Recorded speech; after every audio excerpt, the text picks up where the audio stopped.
Hello, Yearbookers! Welcome to Yearbooks Live, the podcast for yearbook teams to learn everything you need to know about the yearbook business with our 10-minute podcast for the real world.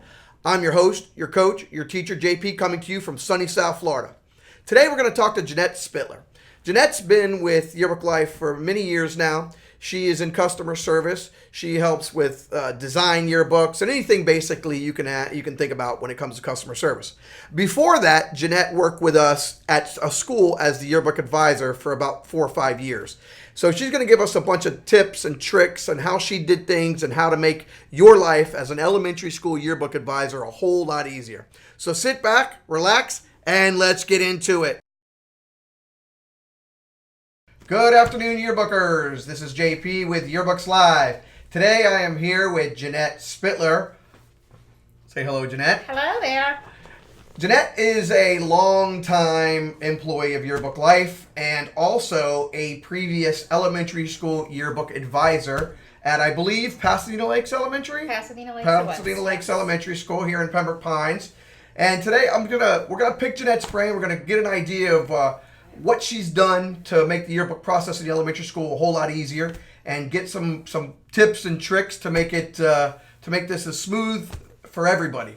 So just a couple of things, Jeanette. Tell us a little bit about your background with elementary school yearbooks. So I got involved in it because my kids were going obviously to elementary school and they needed somebody to help out, and I was already part of the PTA. So I went ahead and I jumped in. I enjoyed creating books like on Shutterfly and things like that. So it was kind of a progress that happened organically. So that's how I started. And from then, I have 3 kids, so one comes after the other. You keep on going. I did it for about 4 to 5 years, something like that.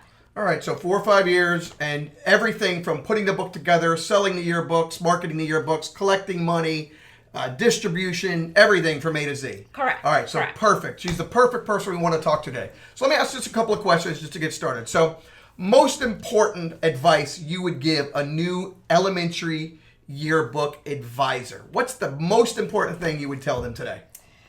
It would probably have to be time management. That is something that I'm not very good with, timing it correctly. This is a big undertaking. You want to be sure you pace yourself. If you leave it all to the last minute, you're going to do like I did and pretty much ignore your family for the last month right before due date. So pace yourself. Go to, upload your pictures, but make yourself a timeline that after every event, you upload your pictures a couple of days afterwards. And at least you have that started. So you kind of have you start rolling the ball, if you will, of how you're going to do that. You upload your pictures, then even if you have to use templates to create your pages later on, then at least you have all the pictures there ready to go. And you are that far ahead of the game. Another pitfall that a lot of yearbook creators, I think, fall into is that you feel like it's such an overwhelming project that you don't even know when to start. You put it off. You keep putting it off. I can't tell you how many times I cleaned out my pantry when I was supposed to be doing yearbook, just because I wanted to put it off. But if you start doing little bits and little bits, you feel like you're making progress and it won't be so overwhelming to you. All right, so good advice, time management number 1. So with time management, did you have any team members that helped you with the yearbook, or did you do everything by yourself? So, no, I had some people helping. It always helps out to have other people in your team, obviously. I had somebody doing photos of events because obviously you can't make it. You might not be able to make it to every single event in the school. So there was somebody always helping with photos. It's always nice to have somebody in the school involved, a volunteer teacher. I had the IT person in our school help out. And that works out great because for missing pictures and things like that, they can always help pull the kids out and take pictures of that and things like that. So I always recommend if you can get somebody in the school to help you, that's always a great idea. We always say here, in dealing with this every single day, there's a yearbook advisor, and then there's the team. Mm-hmm. One of the things we get asked every day, almost every day here, is I want to add a new advisor, or a second advisor, or a third advisor to the yearbook? Somebody who's able to make decisions, change pages, pretty much do whatever they need to do in the software to make changes and to make the final decision. We here always like to recommend only one advisor for the entire book so that only one person makes the final decision. What do you think about that? I think that's a really good idea. It's going back to the concept, too many cooks in the kitchen.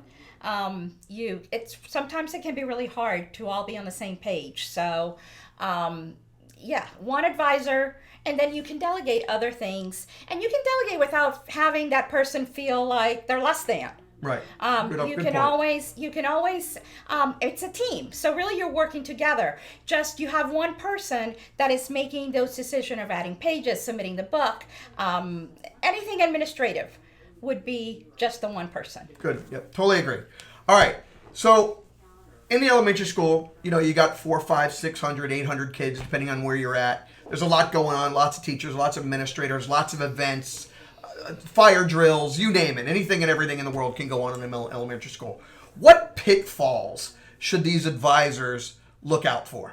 So when you're an advisor or a team member, even on the yearbook, what pitfalls should they be careful of, and what should they be looking for?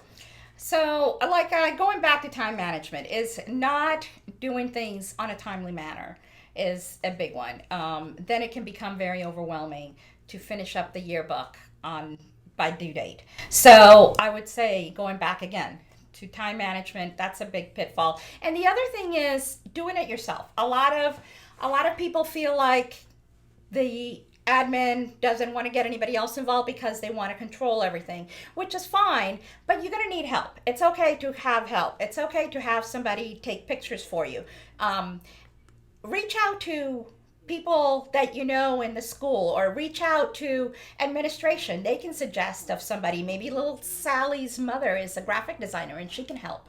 Maybe Timmy's dad likes taking pictures of events throughout the year and he can help and contribute that way. Find out what your people you surround yourself with, your friends that are in the school, what their strengths are. If somebody's not necessarily computer savvy, then perhaps they can be in charge of sales, promoting, things like that. There's a lot of things that can be done, and there's a lot of aspects to creating a yearbook that you will need help with. So you don't have to be a one-man team. Totally agree. Yeah, you have to have help. This is a major undertaking, whether you know it or not, especially those of you who this is your first time ever doing a yearbook. You're going to find out it's going to take hours and hours of your time. A lot of time at night when the kids are sleeping, early in the morning, in the afternoon, on the weekends. Completely agree. You got to have a team. You got to get people to help. Don't try to do it all by yourself.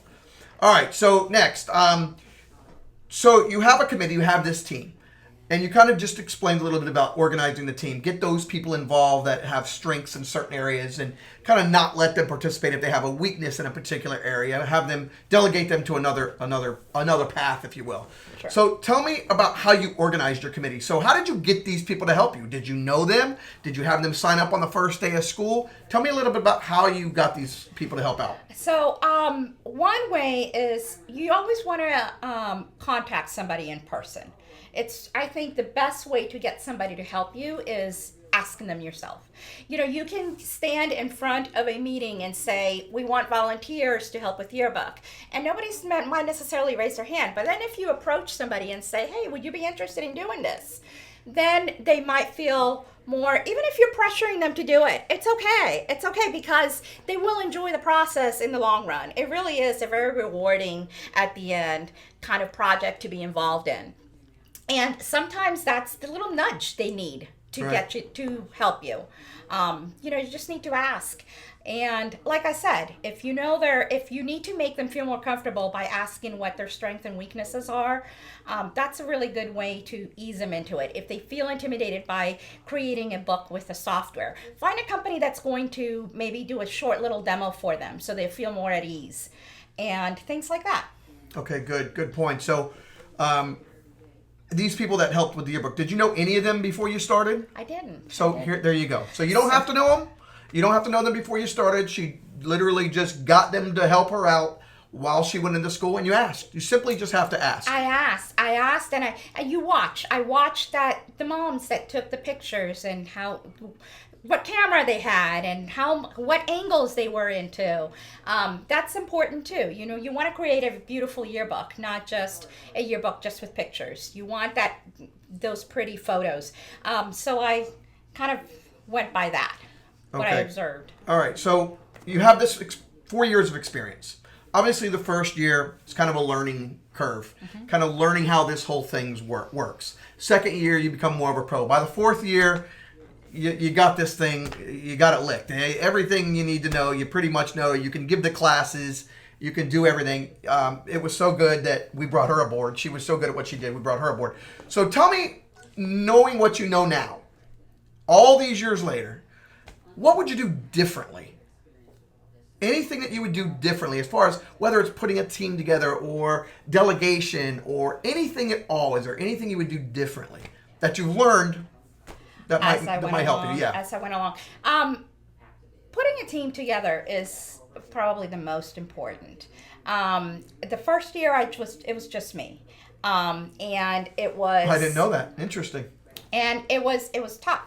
And it's doable, but it can be challenging. So putting together a team was probably, and a lot of me is a little bit of a control freak. So a lot of it was me. I didn't want somebody creating something that I didn't like or something that didn't flow well with the book.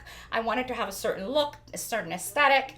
But then, we used the software that had themes, and you can have the same flow throughout. So you could have 10 different people, and as long as you have that theme, then you can still have a book that looks cohesive. So how many team members do you think you had at any point? Probably about 5. And that included, parents helping with photos throughout the year. So would you recommend any more than 5? I really don't think it's necessary. And I think 5 is gratuitous. I think we could have probably done less, but we just had certain parents that really liked taking the photos, and they always gave us some. So for our purposes today, let's say at least 3, probably. And Ideal. Probably no more than 5. Ideal. Yeah. Okay. All right. Fair. All right. So let's talk a little bit about marketing your yearbook and selling a yearbook. We get questions all the time about this and about what's the best way to sell, what's the best way to market. And as you know, a lot of the PTA members aren't necessarily expert sales and marketing gurus, so they do need some help. So what did you do to help sell and market the yearbook at your school? Yeah. So I would say the kids really sold the books for us. You hype up the kids, you make sure that it's in the morning announcements, talk to administration to put that in as many times. Get them excited about it, because they'll come home and they'll say, Mom, I want a yearbook. Showing yearbooks from previous past in community events, it's a great idea, just to get the parents involved as well, obviously, because they're the ones putting out the money. But ultimately the kids are the ones that you sell to the kids, and they'll come home very excited about getting it. And little things help, like having art contests. If you want to have, you can do it in a cover. You can include a page that has an art contest of the student, and that promotes sales as well. The more pictures that you have, or the more content that you have that belongs to the student, the more apt the parent is going to be to buy it. Yep, great point. So true. So did you do any flyers, any kind of things that went home with the kids to promote the sale? Yes. So we did do flyers. Yes, we sent flyers, and they are a great idea, because some of them do make it home. Not all of them do, unfortunately, and that's why you want to try several different things. You have robocalls that the schools make for announcements to parents, and you can include it there too. The sales of the yearbooks and getting parents informed that way. So yeah, definitely flyers help. So robocalls, flyers. How about emails? Did you guys do any email marketing through the school to the parents?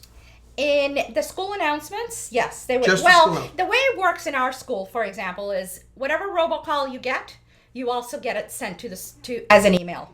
Okay. As well. So it included it there. So you get some reinforcement. Ways. So you get the robocall, you get the flyer to go home. Mm-hmm. You get the robocall that went home, and you also get an email. So there's reinforcement on top of reinforcement constantly for the yearbook sale. Absolutely. And do you do that more than once?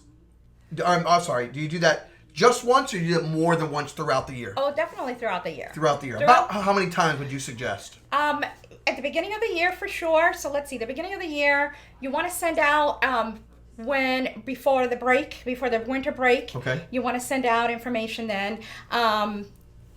Probably before April, the spring break, March, whenever that is. That's around a good time to send it as well. Again, the robocalls can go at any time, sure, just as a reminder. And then think that it's going to sell itself when your yearbook gets there. So don't panic if you don't sell right away, if you don't have a lot of pre-sales and things like that. Chances are when the kids start looking at it, they will want to buy a yearbook. Right, they'll start selling themselves to the other kids who didn't buy one. Correct. Great. One of the things we recommend also is in a lot of the schools here in South Florida, there's this huge car line every morning, especially in elementary schools, and a huge car line in the afternoon picking up the students from school. We always recommend, banging on the window and passing a flyer into mom's, right into her hand. That way mom got that flyer that was supposed to come home in the book bag that's probably crumbled up and thrown in the bottom that she never saw. So don't forget that car line. You have hundreds of people out there in the morning and in the afternoon to sell those yearbooks. And put a banner, too, in car line. Put a yearbook banner as well. So that also kind of reminds the parents, oh, yeah, yearbooks are coming out. Right, great. Yes. All right, so there's a lot of information there about selling and marketing yearbooks, and make sure you use them all. Let's talk about money collection for a minute. And one of the things that we didn't have years ago was online sales. Now we do a lot of online yearbook sales. Mm-hmm. And there's still offline yearbook sales, meaning parents still sending a check in, or if you're still doing cash, I don't know if you are or not, but if you're still doing cash, you can do that. How did you guys collect money from the parents for the sale of the yearbook? We did it both ways. We didn't want to limit our sales. We wanted to make it as easy as possible for parents to be able to order and to be able to pay. Some parents like sending in that check and the little envelope with the order form. Others like to do it online. Sometimes you get things, the only time you can get things done is when the kids are all down in bed and it's 10 o'clock or 11 o'clock at night, and you can't be sitting there looking for the paper to fill out to send to your kid. But if you go online and you have that information, you can just buy it online and pay with your credit card, easy peasy. So both ways, you want to make it as easy as possible to be able for the parents to purchase it. Did you sell any books at school events? So for instance, there's at some schools I've been to, they have a fall festival, and they actually have a yearbook sales table at the fall festival. Did you guys do anything like that?